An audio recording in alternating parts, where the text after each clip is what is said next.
Sim. Quero agradecer profundamente às duas professoras, a professora Zlatka Timanova e a professora Cristina Solé Castells, que estão connosco para falar de uma figura fascinante, que é o escritor André Malraux.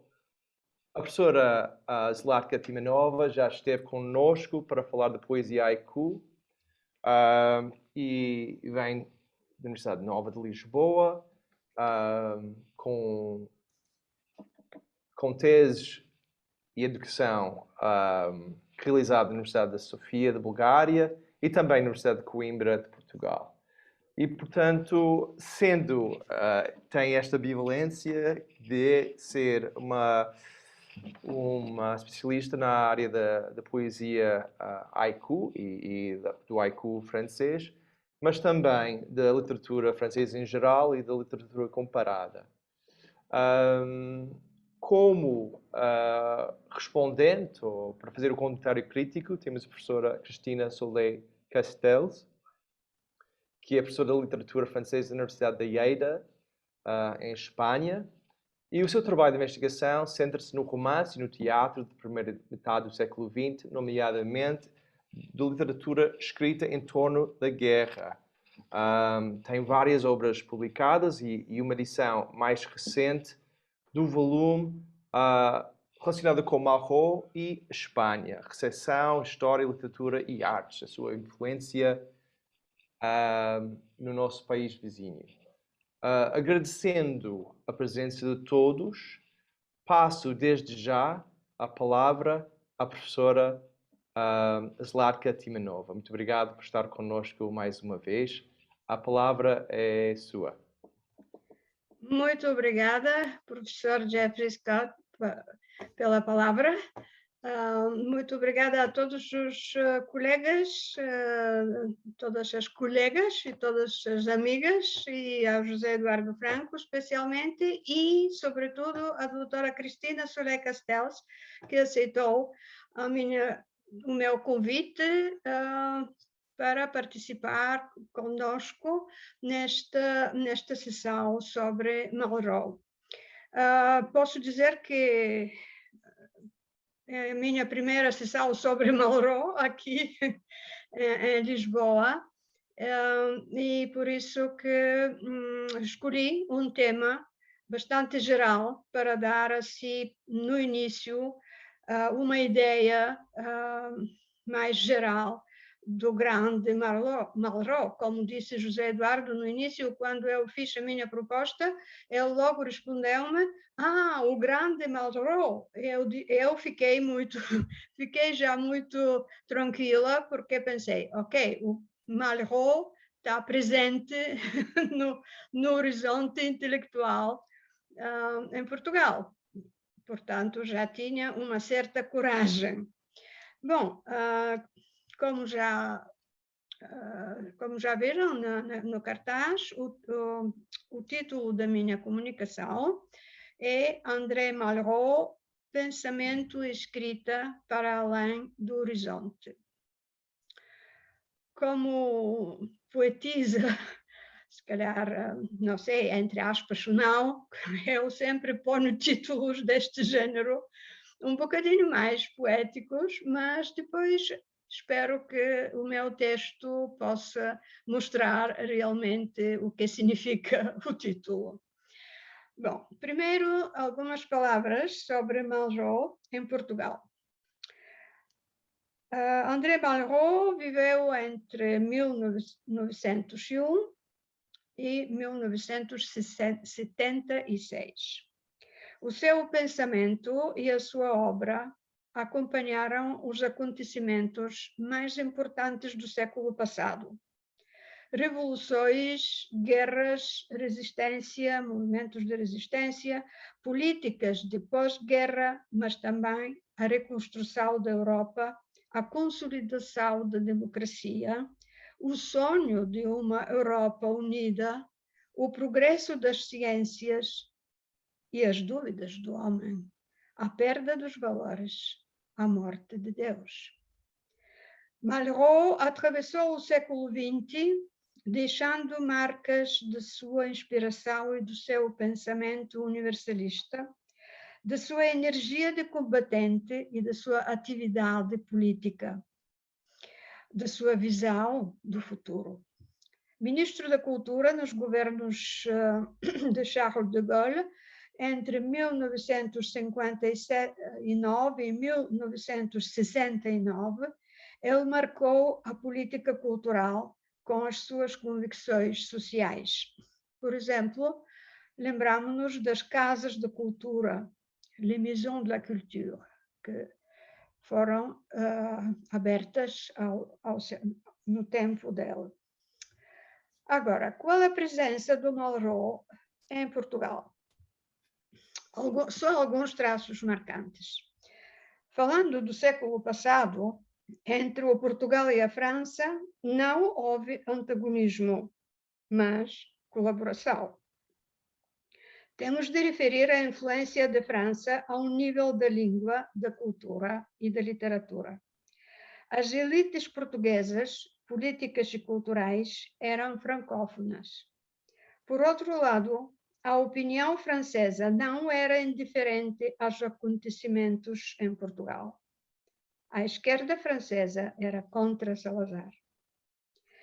Os escritores franceses mais lidos dos anos 60, 70 foram, sobretudo, Sartre, Claude Roy, Nathalie Sarraute, Simone de Beauvoir. Os intelectuais eram contra o regime e contra a censura. O único livro de Malraux que foi censurado foi A Esperança. Assim, a primeira tradução apareceu só em 1996 e a última em 2015. Bom, eis algumas traduções mais importantes publicadas em Portugal. Em 1944, foi publicada a primeira tradução em português do romance A Luta com o Anjo, La lutte avec l'ange. Portanto, só um ano depois de sua publicação em França. A Tentação do Ocidente, La Tentation de l'Occident, um dos livros mais importantes de Malraux, onde encontramos as raízes de todas suas ideias futuras, foi traduzido por António Ramos Rosa em 1965. Estou a mencionar o nome do tradutor, António Ramos Rosa, que é um grande poeta português. Antimemórias. Saiu em português em 1967. Este livro é uma autobiografia original, onde o autor pretende dizer tudo aquilo que as autobiografias tradicionais não dizem.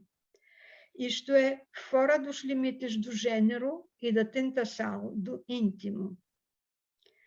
A condição humana, donc la condition humaine, sobre a Revolução Chinesa em 1927, apareceu em português em 1958. Em 2001, foi publicada a tradução de Jorge de Sena, da mesma obra. O prefácio, escrito pelo próprio tradutor, tem o valor de um artigo sobre o tema do romance. A partir de uma visão evolutiva e humanamente integral da história, Jorge de Sena contesta o individualismo nuclear que domina no romance. E, mais tarde, num artigo, faz uma objeção clara e radical sobre o alcance desse modelo individualista na perspectivação do universo humano. Seguem-se mais outras obras de Malraux traduzidas para português e publicadas. Também artigos, teses de doutoramento sobre a obra de Malraux e conferências não faltam no horizonte intelectual em Portugal. Em 1964, Malraux recebe o grau de Grand Cruz da Ordem Militar de Santiago de Espada. Em 1974, Maria Helena Vieira de Silva realiza 5 retratos de André Malraux, dos quais é destinado ao livro de Guy Suarez, André Malraux, Celui qui vient. Então, na livraria Sá de Costa, uma das mais belas em Lisboa, no meu ver, o jovem livreiro mostrou-me, sem hesitar, alguns livros de Malraux bem arrumados, bem guardados. Por exemplo, A Luta com o Anjo, A Estrada Real. Ele próprio tinha lido A Condição Humana. Assim, o grande Malraux permanece presente no espaço cultural em Portugal. Agora, o nosso tema, o universalismo humanista de Malraux. As ideias de Malraux, a sua obra, ficção, discursos políticos, textos críticos de arte, a sua vida de combatente e político, a sua inquietação de poeta, a sua curiosidade acerca do outro, assinalam um pensamento humanista e um espírito universalista. Um exemplo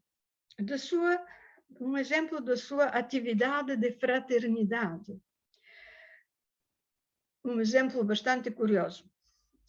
Komnen Besirovitch, no seu livro Malraux ou La Grandeur Humaine, relata um facto desconhecido da vida de Malraux. Trata-se, nomeadamente, do apoio que Malraux manifesta em 1970 aos defensores de um santuário no Montenegro, no Monte de Lovćen, um lugar sagrado de uma grande beleza natural, onde se encontra o túmulo do primeiro rei de Montenegro. Anissa Ben-Sakour-Chami, no seu livro André Malraux, Une Passion, relata o testemunho de Bocquel em relação à Brigada de Alsácia-Lorena. Malraux era, para nós, o grande sacerdote, o inspirador presente e misterioso da nossa fraternidade, cuja força era a medida do seu projeto de fraternidade universal.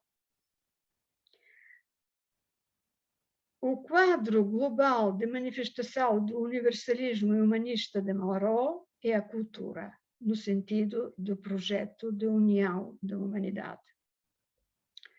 Agora, quais os pontos de referência do universalismo humanista no pensamento e nos textos de Malraux?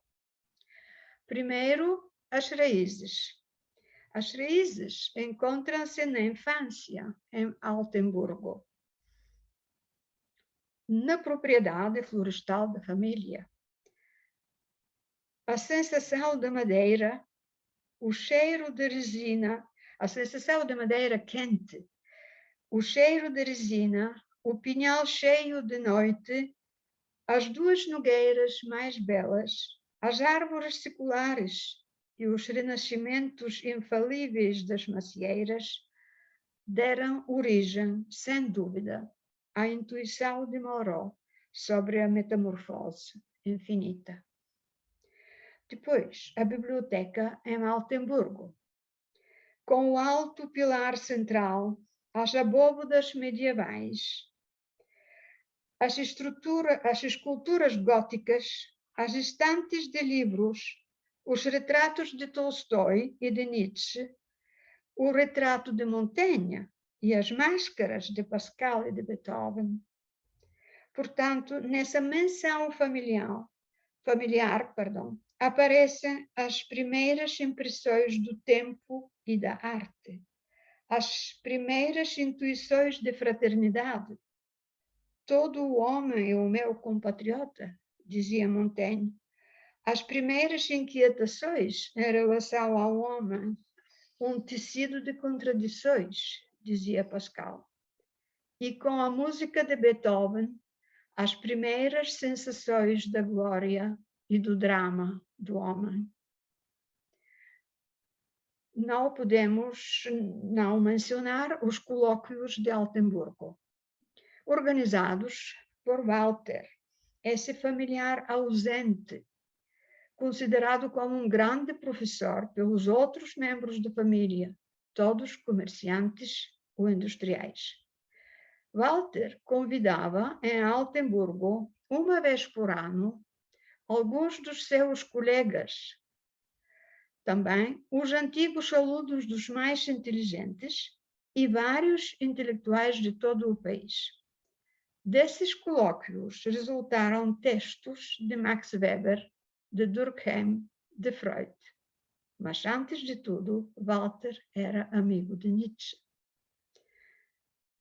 Será nesse contexto intelectual, sob o olhar de Montaigne e de Pascal, que nasceram as primeiras incertezas de Malraux acerca do destino do homem.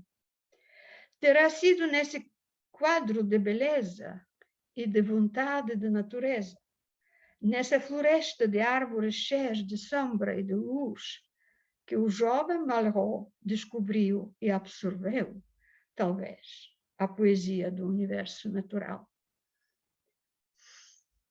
A questão da condição do homem como questão universal é um outro ponto de referência. As reflexões de Malraux sobre o destino do homem atravessam toda a obra.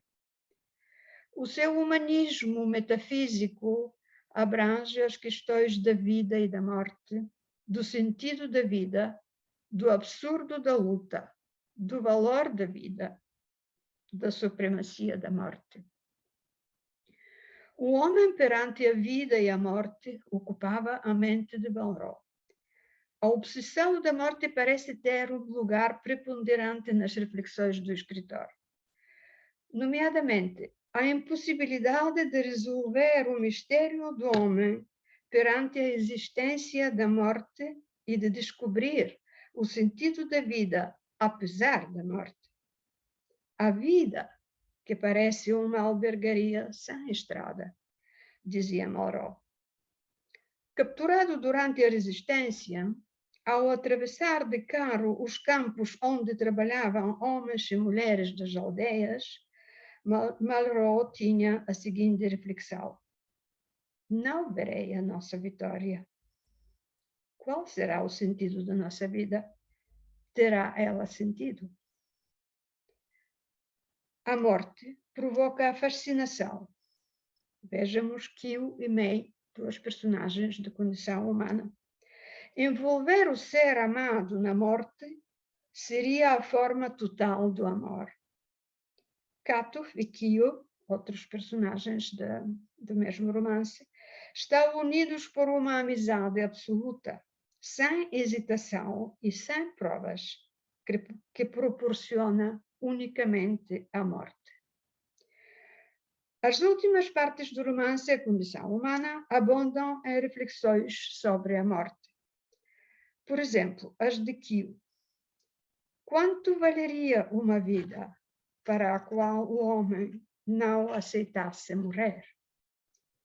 Morrer poderia ser um ato de exaltação, a suprema expressão de uma vida.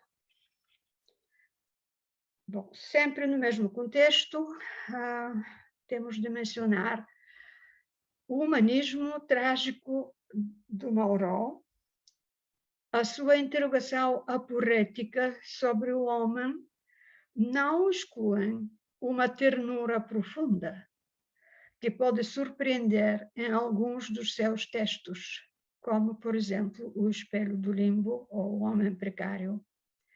Malraux tenta convencer os homens da grandeza que eles possuem, mas ignoram. Walter, que nós já mencionamos, afirma nas Antimemórias que a parte divina do homem é a sua aptidão para se interrogar sobre o mundo. Esta interrogação é universal. Um outro ponto de referência: a arte como possibilidade de união dos homens, de fraternidade universal. Cama o pintor japonês, personagem da condição humana, afirma que ele pinta para a sua mulher que ama. E continua, explicando que cessar de pintar será para ele como se tornasse cego. Pior ainda, só. Segundo Kama, tudo é signo, e ir do signo à coisa significa aprofundar o mundo, ir na direção de Deus. Nestas palavras de Kama-san, temos os pontos mais importantes de reflexão de Malraux sobre a arte. A arte é emoção, a arte é comunhão, a arte é apreensão do mundo. Desde a sua adolescência e durante toda a vida, Malraux pensou na arte a partir de vários ângulos de aproximação. O núcleo das suas reflexões é a noção de arte como expressão da dignidade do homem. O que lhe interessava era desvendar o mistério da presença das obras de arte e a grandeza do ser humano que as realiza. Para Malraux, a arte é um antidestino. Por quê? Primeiro, graças à relação da arte com a eternidade. Para além do tempo, dos processos de restauração das obras de arte, permanece nelas uma forma de expressão do mundo através de um ser humano. Esta forma representa uma resposta à interrogação do homem acerca da sua parte de eternidade. Depois, a arte para Malraux é uma religião que permite um novo humanismo, baseado na emoção fulgurante perante uma obra que transcende o homem. Pensando nas viagens de Malraux pelo mundo fora, como ele próprio disse, a aventura geográfica e a simetria no tempo, pensando no seu conhecimento direto das manifestações de arte mais variadas, podemos dizer que a obra de arte situa-se para além dos limites temporais e espaciais, num contínuo de espaço, tempo, formas, onde a obra atinge um caráter universal. A obra de arte é capaz de vencer a morte. Assim, a obra de arte para Malraux representa uma espécie de esperança que dá sentido à vida. A arte corresponde ao humanismo exaltado de Malraux. Bom, o universalismo de Malraux passa também pelo estilo. Existe um estilo Malraux, isto é o estilo do homem Malraux, o viajante, o revolucionário, o artista, o farfelu, excêntrico, o aventureiro curioso que ganha e perde, que vence e que é vencido. Mas existe também o estilo de Malraux, da escrita de Malraux. A força deste estilo reside na poesia da sua prosa, que envolve o leitor pela paixão, pela inspiração e pela convicção. Malraux vive em estado de poesia. Un état second, como disse Edgar Morin, nas palavras de Edgar Morin. Ora, a poesia é a expressão mais profunda do homem e a mais universal. Pensando na escrita de Malraux, Merleau-Ponty define o estilo como uma expressão primordial que parte de uma experiência concreta, pessoal, para construir um significado comum disponível ao eu e ao outro, como uma conquista do universal a partir do individual. Bom, Resumindo tudo isto, como é que podemos pensar a mensagem de Mauro? Qual é a mensagem de Mauro? Vivemos num tempo de progresso científico e tecnológico nunca antes vivido. Vivemos no tempo do virtual, da inteligência artificial, dos meios de comunicação cada vez mais diversificados. Vivemos numa sociedade sem limites. Mas vivemos também num tempo sem centro, sem utopias, numa sociedade dividida pelo medo, pelo ódio, pelo capital sem rosto, ameaçada pela destruição física da terra, pelas ideias obsoletas de nacionalismo, pelo poder vertical, numa sociedade líquida. Na nossa atualidade, necessitamos de uma figura do tamanho da figura de Mauro, da força da sua sensibilidade, da intensidade das suas inspirações, das suas convicções humanistas, para atingir a fraternidade universal, baseada numa nova noção de transcendente. Eis a mensagem precursor de Mauro. Se não, por que ir à Lua, se é para se suicidar lá? Dizia ela. Obrigada pela atenção e paciência. Muitíssimo obrigado, professora Latka. Sem demora, passo a palavra à professora Cristina Solé Castells para o comentário. Bueno, yo por mi parte estoy completamente de acuerdo con lo que ha dicho mi compañera Zlatka y que lo ha dicho además de una forma muy poética y realmente bella. Seguramente mucho más bella de lo que yo pueda decir. Por supuesto, bueno, me ha sorprendido un poco, quizás porque no lo conocía, la censura de la esperanza en Portugal. Eso lo ignoraba completamente y bueno, pues veo que en este aspecto España y Portugal pues están hermanados en el sentido de que pues en España por supuesto estaba bueno, estaba la guerra civil, después estuvo Franco y el libro pues estuvo censurado y aparte de eso el propio Malraux nunca, mientras duró la dictadura de Franco, nunca aceptó que se tradujera en España.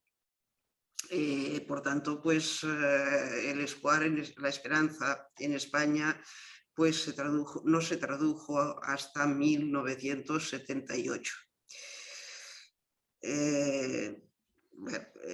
Es una coincidencia y lo digo pues si quiere a modo de anécdota. Bueno, tú has hablado con muchísima razón de su espíritu internacionalista, de su espíritu humanista, de su vocación de fomentar la fraternidad universal y eso pues bueno, yo opino que esto es un objetivo el que Malraux se propuso, que en su época era extraordinariamente difícil. Difícil porque desde el final de la Primera Guerra Mundial hasta el inicio de la Segunda Guerra Mundial, Europa, toda Europa, vive una época muy larga de inestabilidad política, económica, una época de crisis de valores que va creciendo conforme nos acercamos a los años 30.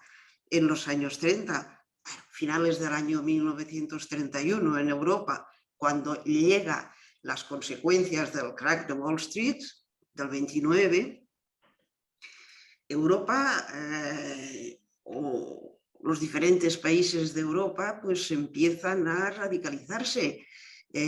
No solamente el desastre económico, sino también la crisis política, la crisis de valores que dan lugar al surgimiento bueno, del nazismo, ¿por qué no?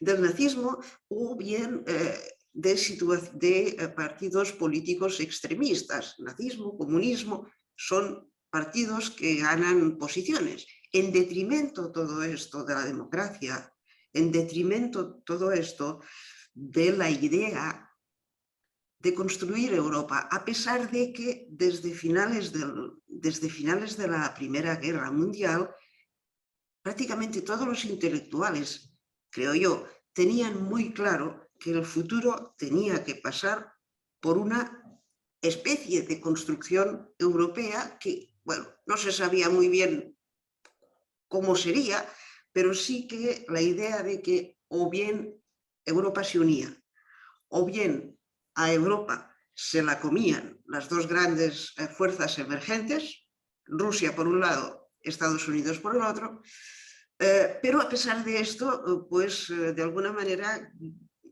seguían ganando la batalla los nacionalismos que Malraux calificaba de rancios, calificaba de anticuados, calificaba de una realidad que ya no correspondía al siglo XX, sino que se había estancado en el siglo XIX. Malraux, en este sentido, como tú has dicho muy bien, fue un predecesor. Vio que el futuro pues, iba no hacia una disolución de las naciones, porque como dice también Malraux, las naciones, la patria, siempre serán necesarias, pero sí hacia una federación de esas patrias que sean capaces de poner por encima de sí mismas unos valores colectivos. También me ha gustado la referencia que has hecho de la búsqueda de Malraux, de dar sentido a la vida.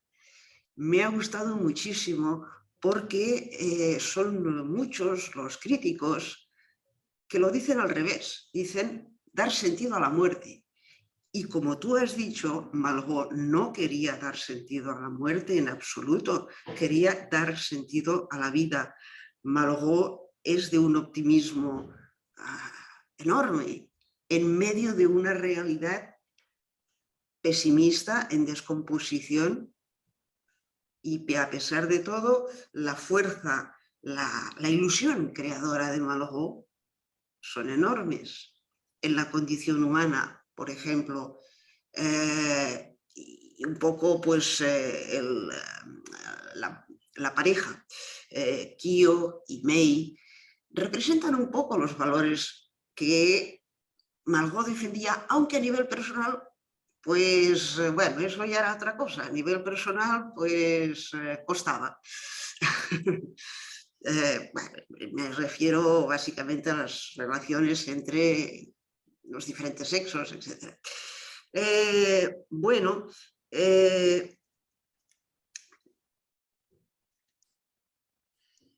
sí, lo que íbamos diciendo, también es, bueno, es fundamental la referencia que has hecho a la conquista de lo universal a partir de lo individual.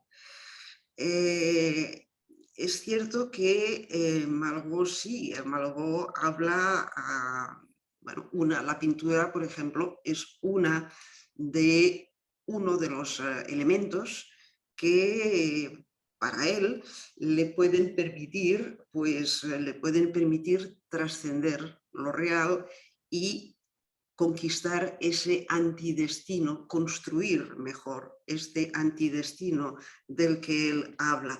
Sin embargo, está el detalle, que es mucho más que un detalle, de que siempre, en todos los casos, Malraux tiene los pies en el suelo y es muy consciente de que cualquier trascendencia de lo real tiene que pasar por un primer paso, que es lo real.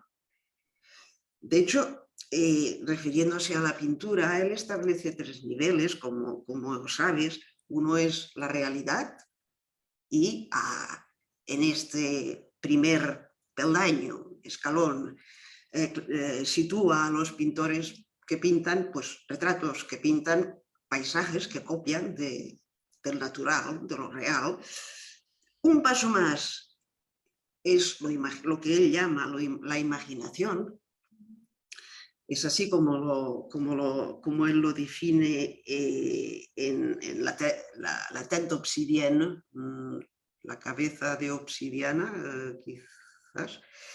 Bueno, un segundo escalón, un segundo peldaño es la imaginación, y en este segundo peldaño es donde él sitúa como ejemplo las pinturas negras de Goya.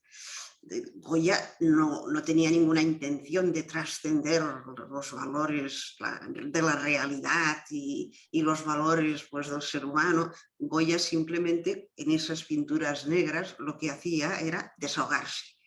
Bueno, es imaginación, pero Goya en ningún momento pensó en trascender, en que sus pinturas fueran una trascendencia, ¿no? Y un tercer escalón, que ya es el que permite al ser humano conseguir la trascendencia, es lo que Malraux denomina el imaginario. La conquista de ese tercer escalón es dar el salto de la condición humana, transgredir esta condición humana y llegar a lo inmortal, llegar a que realmente el arte sea, como tú has dicho, un antidestino, y a que realmente el arte pues, sea una forma de pervivencia y de triunfo sobre la muerte.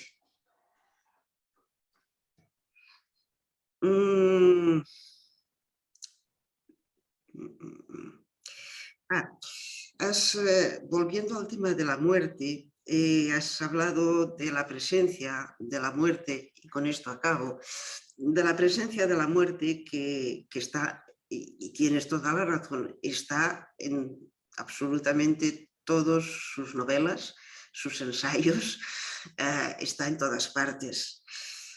Claro, hasta cierto punto pues es una cuestión de época. La época en que Malraux vivió pues es una época en la que pues, bueno, él no vivió directamente la Primera Guerra Mundial porque era demasiado pequeño, tendría 13 años en 1914, o sea que, pero sí que vivió las consecuencias, sí que vivió la masacre humana hasta entonces nunca vista, que fue la Primera Guerra Mundial. Teniendo en cuenta las guerras que se habían ido produciendo en los siglos anteriores, jamás en toda la historia, en una sola guerra de 4 años, se había matado a tanta gente. Por lo tanto, esto es un elemento. Otro elemento, y eso sí que creo que también hay que citarlo, es que, bueno, en su vida personal, Malraux, pues, desgraciadamente, digamos que la muerte estuvo cerca de él prácticamente durante toda su vida. Su padre, como ya sabes, se suicidó. Su abuelo, es decir, el padre de su padre, se suicidó, y ya van 2. Josep Clotis, que fue su pareja, murió de una forma terriblemente trágica. Después, los 2 hijos que había tenido con Josep Clotis murieron también en un accidente de coche. Su hermano murió en la Segunda Guerra Mundial en un campo de concentración. La muerte le estuvo rodeando prácticamente pues, toda su vida. Y a pesar de eso, Malraux saca fuerzas para no ceder ni un ápice en su lucha optimista, enormemente optimista, y al mismo tiempo enormemente, pues, ¿cómo diría? Enormemente ¿cómo se dice? Clarividente, voilà, não me sabia a palavra. Muito obrigado, professora Cristina. Nós ouvimos reflexões muito interessantes em torno da figura de André Malraux, que trazem ao de cima a sua vertente universalista, a sua vertente global. Eu acho que só para referir, e vou abrir agora para perguntas do público, mas antes disso, só um comentário e depois uma pergunta que eu gostaria de colocar. O comentário diz respeito à questão da obra de arte e a forma como tanto a professora Zlatka como a professora Cristina salientaram esta tensão entre as circunstâncias particulares em que a arte nasce e uma transcendência que, sendo uma transcendência, não deixa de ser uma transcendência humana, mas ou seja, é um diálogo com os impulsos humanos na sua forma mais pura, aquilo que se calhar podemos recorrer à frase a célebre frase de Abraham Lincoln, os melhores anjos da nossa natureza. E portanto queria só sublinhar, acho que isso, sobretudo numa altura em que vemos os piores impulsos humanos um pouco a tomar conta, como a professora Zlatka sublinhou na sua apresentação, no nosso cotidiano. É bom ter em conta esta qualidade, a qualidade da obra da arte, como algo que nos leva a um diálogo superior. E ficando com o tema da obra da arte, queria só levantar a questão da obra O Museu Imaginário, porque o Museu Imaginário surgiu, acho que em 1947, acho que foi publicado, e que do ponto de vista de estudos globais é uma obra muito interessante, porque Malraux sublinha a forma de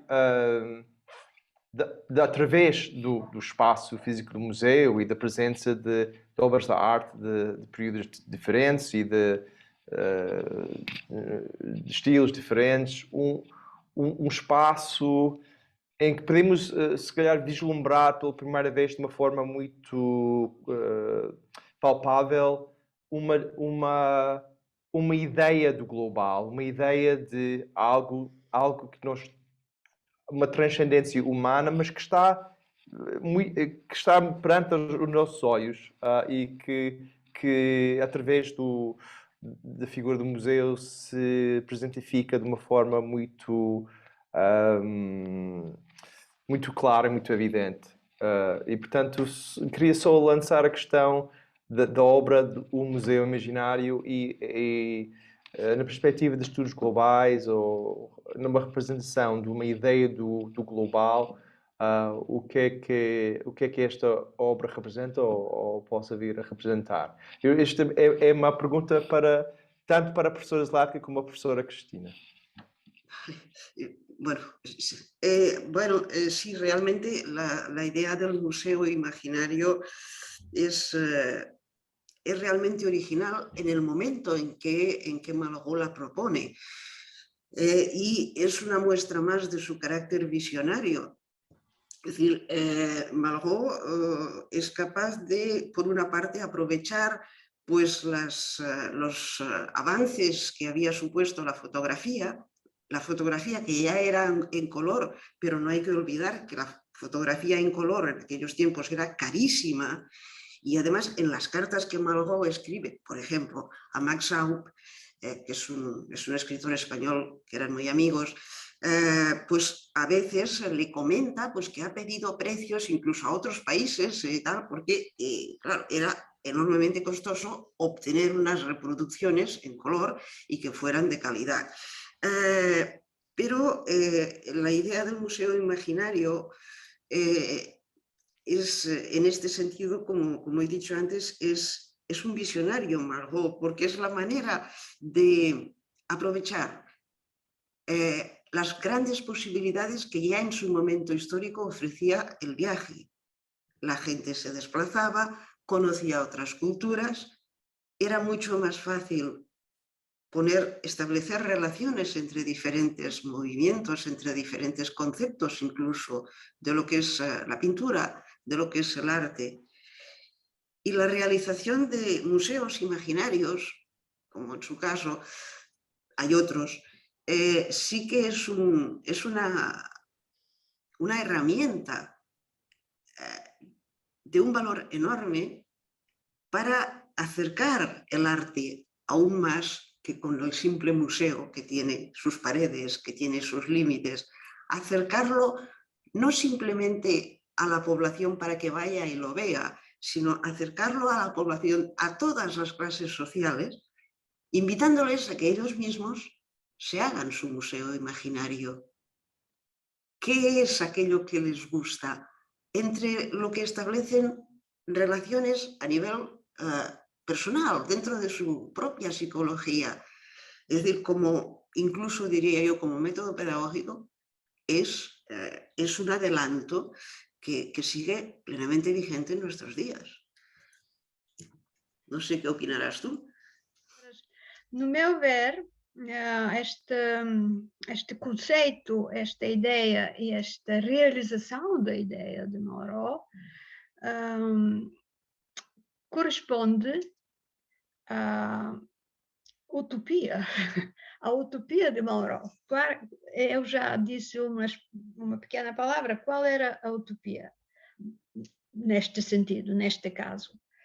Era a aventura geográfica e a simetria no tempo. No meu ver, o museu, como Malraux o percebe, corresponde a uma realização desta aventura geográfica e desta simetria no tempo.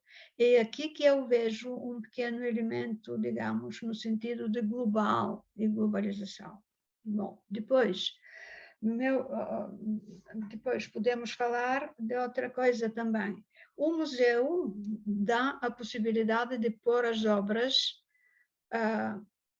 juntas, uma ao lado da outra, e de mudar as obras também, mas sempre em conjunto, sempre uma ao lado da outra. E esta localização, digamos, dá a possibilidade de fazer, de pôr em paralelo as obras. Dá a possibilidade ao espectador no museu de ver as obras em paralelo.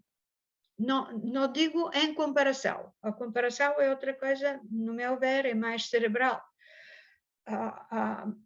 O paralelo é mais intuitivo e o museu dá a possibilidade de pôr as obras em paralelo.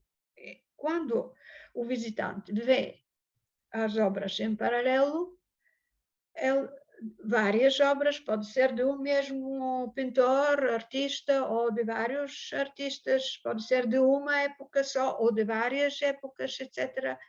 Quando tudo isto o espectador vê, isto dá-lhe a possibilidade de viver a obra de outra maneira.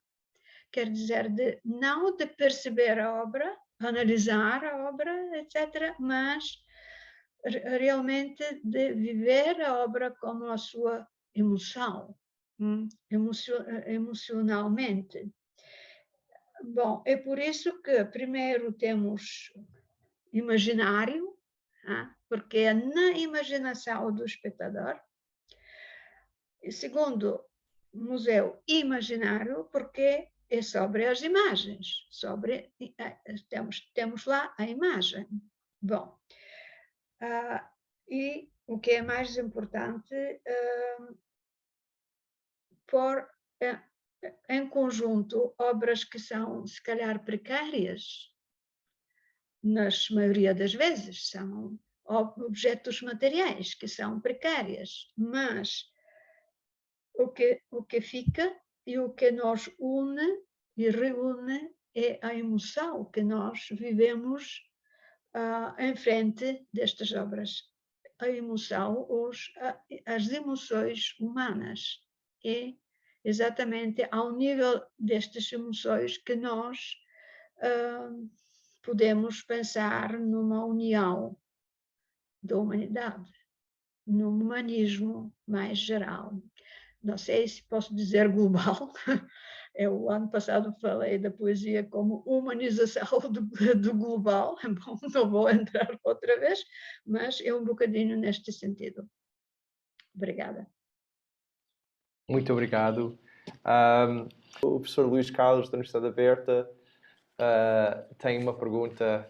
Sim, boa tarde a todos, saudações em particular à organização e às duas professoras que nos trouxeram aqui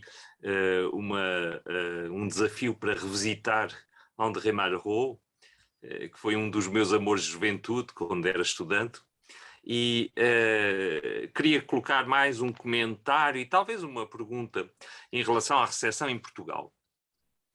De facto é que a obra dele, durante o Estado Novo, foi censurada. Na relação que foi publicada pela Associação de Editores e Livreiros depois do 25 de abril de 74 e que deu lugar a um livro negro sobre os livros proibidos durante o fascismo em Portugal, só consta uma obra, A Condição Humana. Não quer dizer que outras não tenham sido censuradas, porque na realidade, como bem explicam os autores dessa relação, a relação é um pouco lacunar. A Condição Humana, se bem percebi, a primeira edição, a primeira tradução do Jorge Sena é editada em 58. Infelizmente a relação não indica o ano em que e a edição que é censurada, mas é provável, e também a censura em Portugal, como em Espanha, por vezes não só tentava atingir o autor, como através do autor o próprio editor, eventualmente o livreiro, e, quiçá, o tradutor quando era um livro traduzido. E em 58, o Malraux já é ministro de Estado.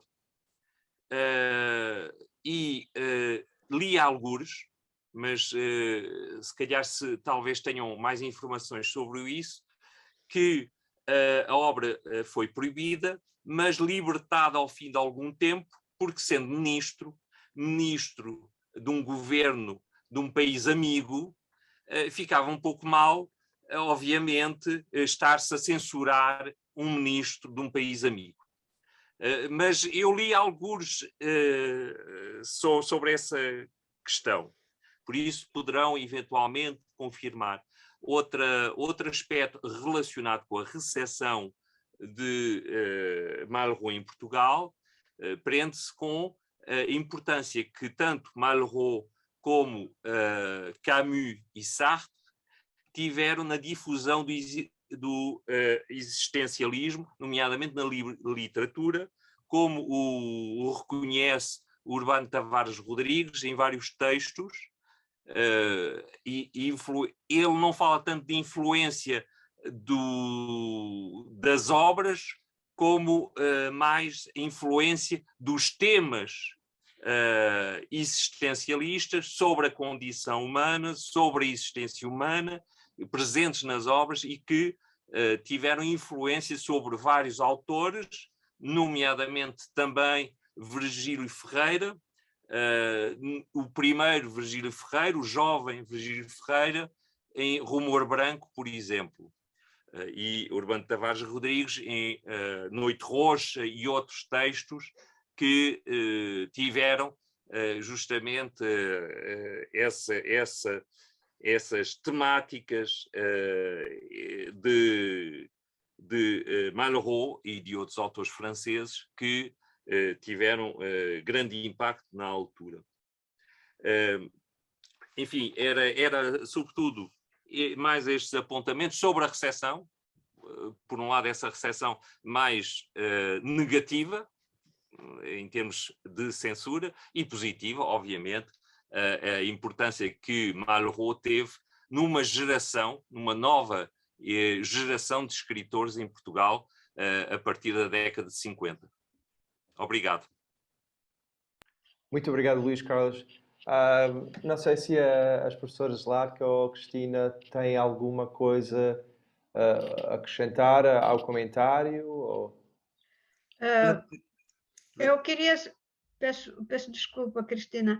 Eu queria só dizer que a minha pequena investigação sobre a recepção de Malraux em Portugal ainda não acabou, ainda está no início. Eu permiti-me dar só alguns momentos, alguns traços pequenos sobre algumas informações que eu encontrei, mas, pelos vistos, há muito mais para investigar e futuramente vou tentar completar mais este tema de presença do Malraux em Portugal. Por enquanto, eu e a minha colega Sylvie Zenk, nós trabalhamos juntas, pesquisamos juntas na internet, nos jornais, etc., e encontramos muitas informações, mas ainda falta muito. É por isso que agradeço o professor Luís Gonçalves e um dia, se calhar, vou precisar da ajuda dele para poder dizer bem as coisas relacionadas com a presença de Malraux em Portugal. Quería añadir, quizás un poco por comparación, lo que sucede en España, que es, desgraciadamente, es radicalmente distinto de lo que sucede en Portugal. Curiosamente, La condición humana fue una obra que en castellano se tradujo prácticamente cuando empezó la Guerra Civil. Cuando acabó la Guerra Civil, Franco no la prohibió directamente, por tanto la obra siguió circulando. La censura franquista, somos unos cuantos los que pensamos que en realidad no la entendió y por eso no la prohibió. Ahora bien, aparte de eso, y a diferencia de lo que nos ha explicado el profesor que sucedió en Portugal, pues desgraciadamente en España no se puede decir que el existencialismo de Sartre, pensamiento del absurdo de Camus, la influencia que ambos movimientos tuvieron en André Malraux ya desde el principio, desde La condición humana, donde se ve muy claramente, o en la Vía Real. Todo esto en España no pudo suceder sencillamente pues porque las fronteras estaban cerradas herméticamente y Franco se ocupó mucho de esto. Entonces, las influencias europeas no podían llegar a España. Como mucho, lo que se podía hacer era, si alguien tenía algún amigo que se iba a Argentina, que se iba a México o a Chile, por ejemplo, se le podía pedir que comprase libros y que los camuflase, que los escondiese en su maleta. Y así llegaban algunos libros a España, pero no iba más allá de esto. Gracias. Eu própria não investiguei este momento, mas parece-me muito interessante e muito importante a relação entre, digamos, Malraux e Nietzsche. Mas, sobretudo ao nível das ideias, do pensamento, do mundo. E, por exemplo, há um episódio em Antimemórias onde onde podemos ler um texto muito bonito sobre o canto de Nietzsche num comboio, quando o comboio passa num túnel. E neste momento Nietzsche canta. E o comentário das pessoas à volta, claro, o Walter, acho, tenho de encontrar agora, de procurar o episódio, o Walter disse que este era um canto, e assim, 3 pontos de reticência, um canto, este canto era, bom, a vida. Bom, se calhar a doutora Cristina Solé podia dizer-nos um bocadinho mais sobre esta presença de Nietzsche no pensamento, ou nas emoções, nas vivências, talvez, de Mauro. Para mim é ainda um terreno desconhecido. Muchas gracias, doctora Zlatka. Bueno, de hecho, sí, en las antimemorias, el canto famoso de Nietzsche, el canto a la vida, es realmente impresionante. Es algo que son unos párrafos que es para leerlo varias veces y disfrutar con ellos. Bueno, de hecho, Malraux leyó a Nietzsche un poco desde su infancia prácticamente y lo sacó pues de la biblioteca de sus abuelos paternos. Difícilmente podemos creer que un adolescente o un niño ya pues, de 12, 13 años pueda entender a Nietzsche. Si no lo entendemos al 100%, muchos de nosotros, pues lógicamente, mucho menos un adolescente o un preadolescente. Pero lo que sí es verdad es que durante toda la vida y en todas las obras de Malraux, la presencia de Nietzsche está ahí.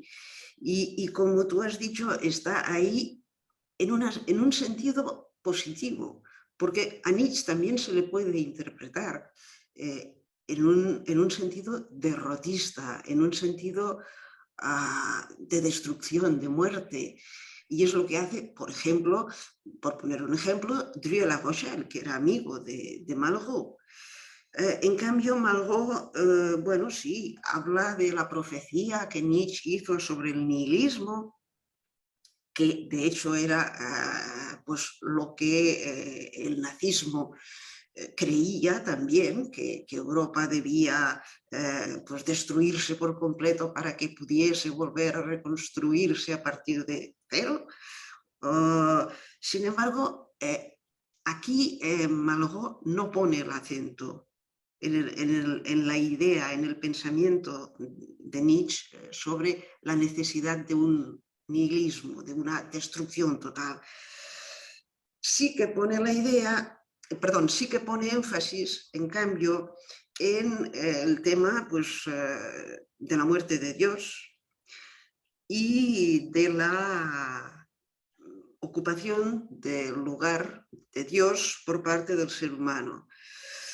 Aquí sí que este es un aspecto de Nietzsche que para Malraux pues, está presente, es fundamental, está presente en todas partes, está presente en toda su obra.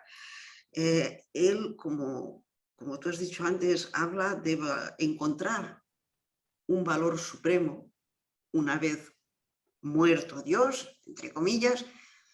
Malraux dice, para mantener la cohesión entre los países de Europa y dentro de los países y hacia afuera de los países para constituir lo que ellos llamaban los Estados Unidos de Europa, hace falta un valor supremo que ya no puede ser exterior, intocable, intangible, quiero decir, situado en otra dimensión, que ya no puede ser Dios, sino que tiene que ser un valor humano, un valor que proceda del propio ser humano. Es decir, lo que Malraux coge de Nietzsche es esa esa necesidad que él considera de primera importancia de cohesionar a las sociedades buscando nuevos valores, nuevos absolutos, pero que sean absolutos a la medida humana, no absolutos inalcanzables. Y esos absolutos él los busca en el arte, como ya hemos hablado, los busca en la acción, los busca en la insurrección, etcétera, etcétera. Por tanto, sí, interpreta a Nietzsche, por decirlo de una forma moderna, es un fan de Nietzsche, pero un Nietzsche interpretado de una forma vitalista, de una forma positiva, de una forma esperanzadora. Obrigada, sim. De forma inspiradora, como o canto da vida. Exatamente. Não havendo mais perguntas ou comentários, eu acho que com esta ideia de um valor supremo humano alcançável, podemos terminar, fechar esta sessão maravilhosa. Quero agradecer profundamente às professoras Zlatka Timanova e a professora e Cristina Solé Castells por este diálogo que nos elucidou o pensamento de André Malraux e não só, também os contextos político e cultural da Espanha e de Portugal, contextos diferentes, mas com sobreposições naturais, tendo em conta o período em que o pensamento de Malraux surgiu ou não surgiu, traduzido ou não traduzido, reprimido, exaltado, enfim. Mas acho que nós, felizmente, estamos vivemos numa época em que podemos celebrar o pensamento de Malraux e nada melhor do que ouvir as professoras Zlatka e Cristina para fazer isso mesmo. Portanto, obrigado às duas pelo diálogo fascinante e obrigado à presença do público. Espero que podemos voltar a ler ou ler pela primeira vez a obra riquíssima de Malraux. Muito obrigado e uma boa tarde para todos. Muito obrigada também, obrigada Cristiana também pela organização, obrigada ao professor Jeffrey para a simpatia e à professora Cristina para a riqueza das suas palavras. Ela é especialista de Malraux desde há muito tempo e vive com a obra de Malraux, portanto, a maneira de apresentar Malraux é muito mais vivida. Muito obrigada. Obligada también a Jeffrey, obligada a mi compañera Zlatka por haberme dado esta oportunidad, a pesar de las diferencias de idiomas. Creo que yo por mi parte lo he entendido muy bien, tenía un poco de miedo, pero en fin, muchísimas gracias a los dos. Obrigada. Muito obrigada a todos os participantes também. É verdade. Então, uma boa tarde para todos e obrigado uma vez mais pela vossa participação e presença.